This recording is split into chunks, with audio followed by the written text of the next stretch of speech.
Hello everyone, welcome to Structural Dynamics and Earthquake Engineering. So in this video lecture, we will understand or we will study about this response of the single degree of freedom system due to general dynamic loading by Duhamel's integral. In our preceding chapters, we have studied about these responses due to harmonic loading conditions only. What was that harmonic loading conditions? So harmonic loading is a loading which is harmonic. That means that load can be represented by sine function and cos function, and the load was repeating after certain time intervals. So often our structures, real structures, are subjected to loads which are not harmonic. So we should understand the behavior of the response of the single degree of freedom system or the any structures by the under the different loading conditions which are not harmonic. So these responses under these loads which are not harmonic can be represented by Duhamel's integral. So using this Duhamel's integral, one equation, okay, we can represent the response for the different loading conditions. Okay, now what are these different loading which are named as general dynamic loading? So it may be impact loading, it may be blast loading, or it may be earthquake loading, because we cannot predict the behavior of this impact loading or impulsive loading. Okay, so which the loads which acts for a very short durations, and these blast loading and earthquake loading cannot be represented by the sine function and cos functions, because these are very practical loads which are having no functions basically. Okay, so now let us understand this diagram here. So here in this diagram, on the vertical axis the force is denoted, on the horizontal axis time is denoted. Now to understand this diagram, let us assume a system, single degree of freedom system, that is free undamped system. That was this system, free undamped system. That means the system, in that system there was a mass, and that mass is connected by a spring, and there is no damper and no force. So let us imagine this uh, system to understand this diagram. Now on that system, one force is acting. This force is acting on that system, and this force has no equation. That means it has no specific equation, that is not sine not cos functions. Okay, now for suppose at from this time, that means at time equal to tau, this force starts acting on the system, and it acts for a very short duration, that means d tau time. Okay, so under these small time intervals, okay, within this time this force acts on the system. Okay, that means it is a impact loading. Now how can we represent this impact loading or impulsive loading or impulse or pulse? That impulsive loading can be represented by multiplication of this force and small time interval. That means force is here is equal to this force, that is f of tau, and the small time is equal to d of tau, d tau. Okay, so multiplication of this f of tau and d tau is called the impulsive loading. Okay, so area under the force and time curve is called the impulse. Now if we understand the behavior or the response, that means if we understand that how the structure will respond when this load, this impact load, starts acting on the system at any time. Here the time is equal to tau. Okay, now if you understand this response, we can understand the response when the load acts for a longer time, that means from this point to maybe this point. We can understand the behavior or the response when the load acts for a longer durations. That means we can integrate this response, and this response for the smaller time interval can be represented by this Duhamel's integral. Okay, now let us go back to the next slide. Here, as I was saying, so impulse can be represented by this force into the time, and according to Newton's third law, force is equal to how much? Mass into acceleration. So mass into this acceleration. Acceleration means change of velocity by change of time. Okay. Now from this equation, what we can write? dv equal to f of tau into d tau by m. From this equation we can write this. Now here this dv is nothing but the change of velocity. Here this change of velocity is nothing but the increment of the velocity, because initially this system was at rest condition. Okay, so when this impulse loading is acting on the system, so there will be some increment of the velocity for the mass. Okay, that increment will be nothing but the initial velocity from that time. That means initial velocity is denoted by this x0 dot. So from that time, from this time, initial velocity will be this x0 dot. Now, as you know, the equation of motion for this free undamp condition that was derived previously, that is x equal to x naught cos pt x0 dot by p sin pt. So here, when this load is acting from this time, then what will be the changes? What will be the response from that time? So we can use this equation from that time. Okay. Now here the equation, in this equation initial displacement will be equal to 0, because initially the system was at rest condition, and here also at this time system has not displaced. Okay, so this x0 can be replaced by 0, and we will have only this part. Okay, so here this x0 dot is nothing but the velocity. So from this time interval, from this time equal to tau, this x0 dot can be replaced by this equation. Okay, so x can be represented by this equation. That means x is equal to 0 plus x0 dot by p sin pt, and we have replaced this x0 dot by this equation. Okay, so we have got this x equal to this.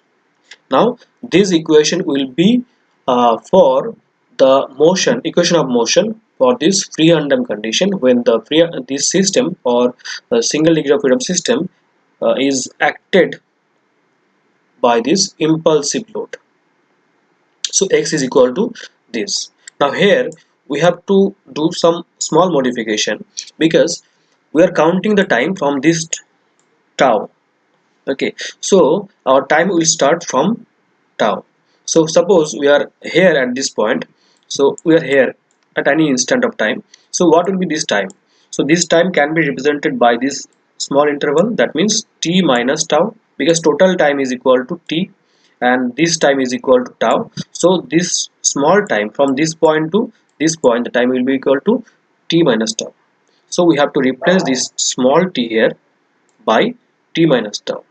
So after this modification, we have got this equation x equal to f of tau into d tau by mp sin p t minus this tau.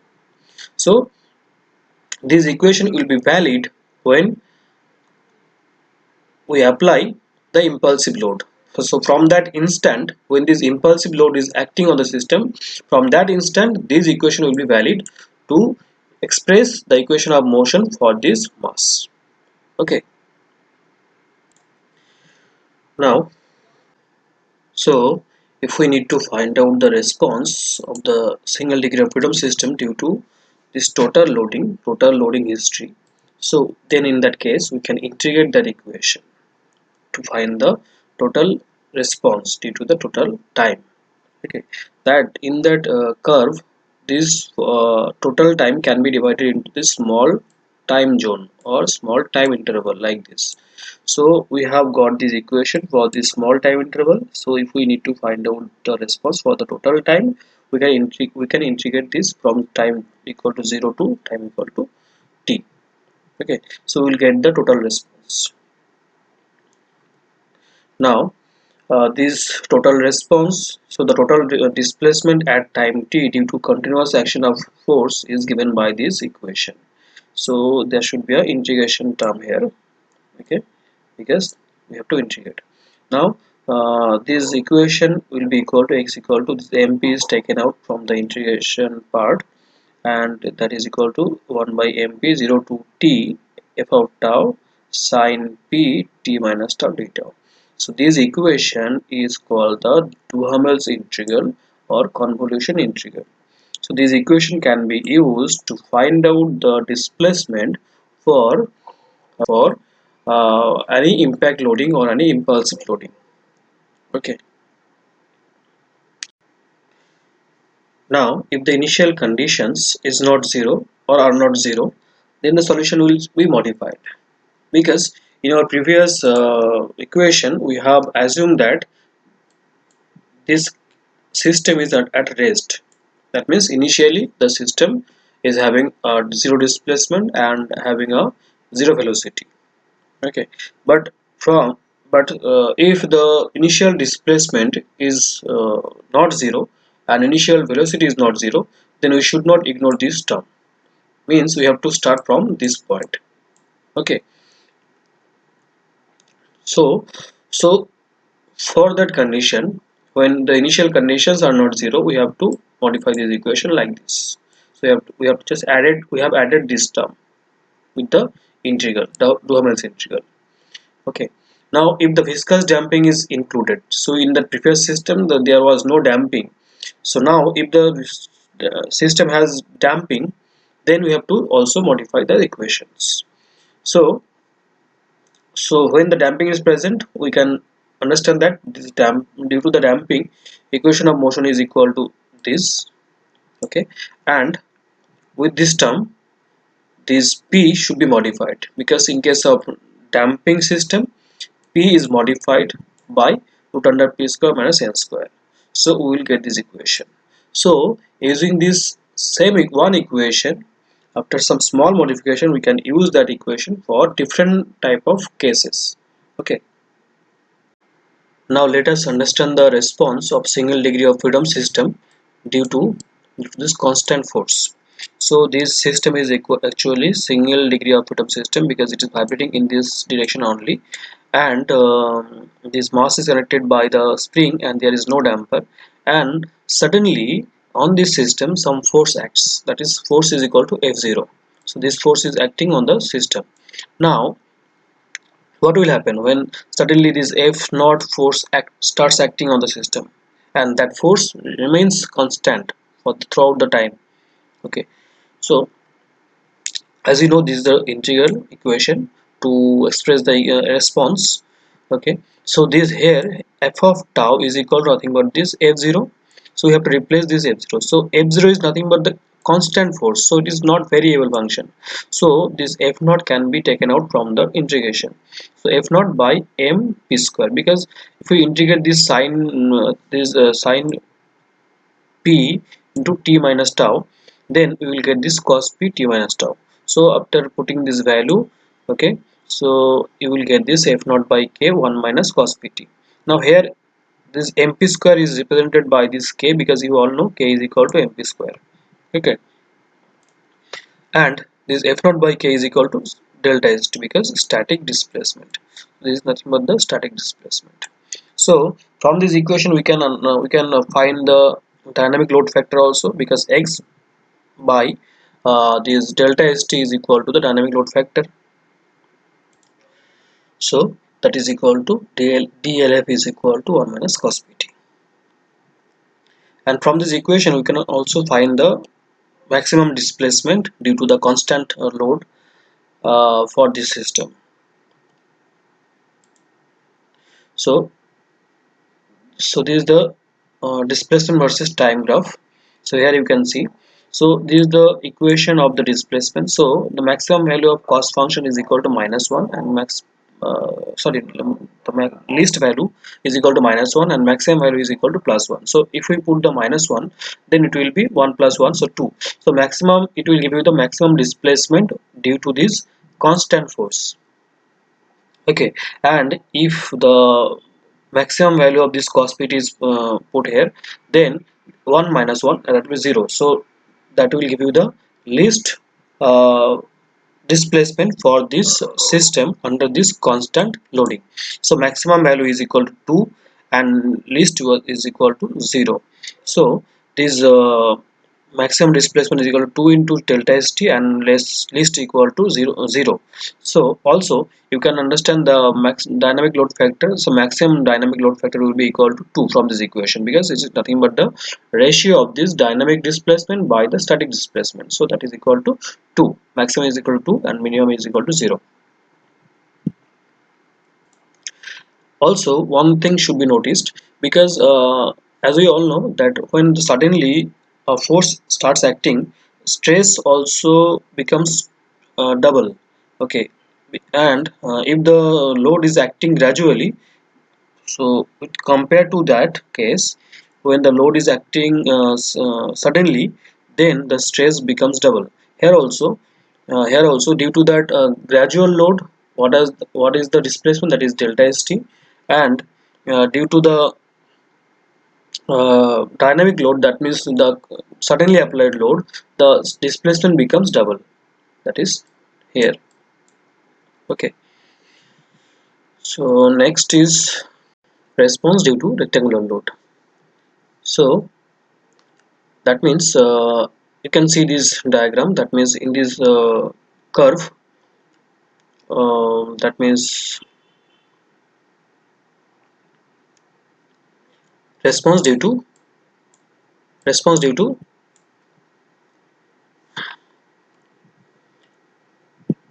response due to rectangular load.